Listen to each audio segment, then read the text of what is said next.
Hello everyone, and welcome back to our channel. Today, we're journeying back in time, deep into the pages of the Old Testament, to uncover the story of a figure who might not be as famous as Samson or Gideon, but whose life offers a fascinating glimpse into a unique period of Israel's history. We're talking about Jair, one of the so-called minor judges of Israel. Now, the term minor judge can be a bit misleading.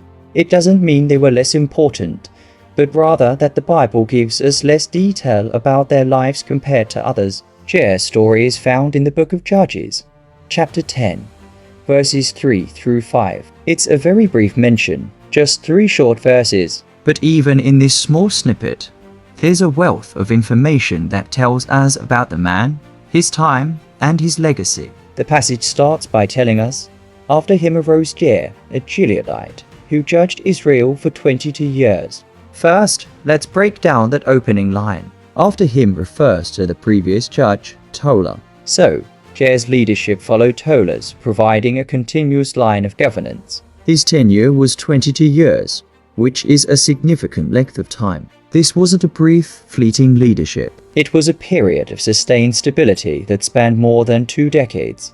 In the often turbulent era of the judges, 22 years of consistent rule was a remarkable achievement, suggesting a time of relative peace and order under his guidance. Next, we learn about his origin. Jair was a Gileadite. This is a crucial piece of information. Gilead was a region east of the Jordan River, part of the territory belonging to the half-tribe of Manasseh. Most of the judges we read about were from west of the Jordan. Jair's eastern origin highlights the unity of the 12 tribes of Israel during this period, showing that leadership could arise from any part of the nation, not just from the more central or prominent regions. It reminds us that all of Israel was considered one people under God, and the leaders could be called from anywhere. Gilead itself was a rugged, pastoral land known for its resilient people. Being a Gileadite meant Jair likely grew up with a deep connection to the land and a strong, practical mindset, qualities that would have served him well as a leader and arbiter of disputes. Now, we get to the most intriguing part of Jair's description, the part that paints a vivid picture of his status and influence. The Bible tells us, he had 30 sons who rode on 30 donkeys, and they had 30 cities, which are called Havvoth Jair to this day, which are in the land of Gilead. Let's unpack this sentence, because it's packed with meaning. First, 30 sons. In the ancient world, a large number of children, especially sons, was a primary indicator of wealth, divine blessing, and power. Sons carried on the family name, managed the family's assets, and provided security. Having 30 sons meant Jair was the head of a massive and influential clan. This wasn't just a family, it was a formidable social and political force. Then, we have the detail about them riding on 30 donkeys. Today, a donkey might seem like a humble animal, but in ancient Israel, it was a symbol of status and authority. Horses were more associated with warfare and foreign kings, but donkeys were the preferred mount for royalty, priests, and civic leaders. Think about it. When Jesus entered Jerusalem, he rode on a donkey, an act signifying his peaceful kingship. For Jair's 30 sons to each have their own donkey was a clear statement of their family as wealth and high social standing.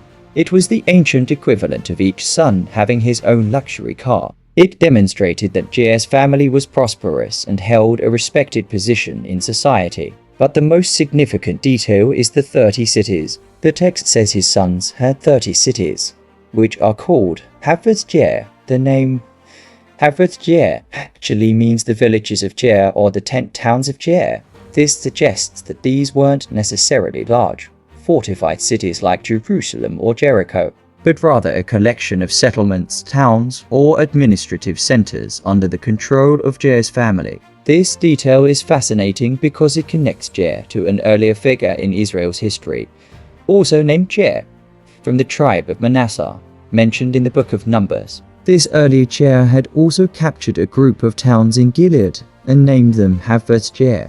So, it's possible that Judge Jair was a descendant of this earlier hero, and that he either inherited, expanded, or re-established these family holdings. Regardless of the exact connection, Having control over 30 towns was a massive display of administrative authority. It implies that Jair's sons acted as his deputies, governing these various locations on his behalf. This created a network of leadership that spanned a significant portion of Gilead.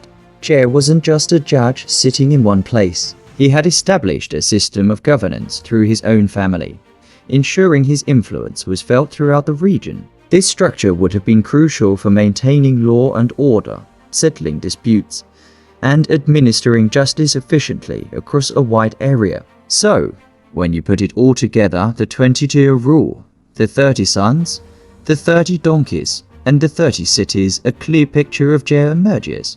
He was not just a judge. He was an incredibly wealthy, powerful, and effective administrator. His judgeship seems to have been a period of great prosperity and stability, particularly for the region of Gilead. Unlike other judges whose stories are filled with battles and conflict, Jair's story is one of quiet, successful governance. He built a legacy not through warfare, but through family, administration, and regional development.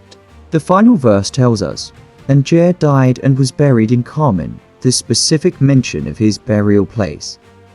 Carmel further solidifies his historical reality and his importance to the region. Being buried in a specific named location was an honor reserved for significant figures. It indicates he was a respected patriarch who was laid to rest in the land he had governed so effectively.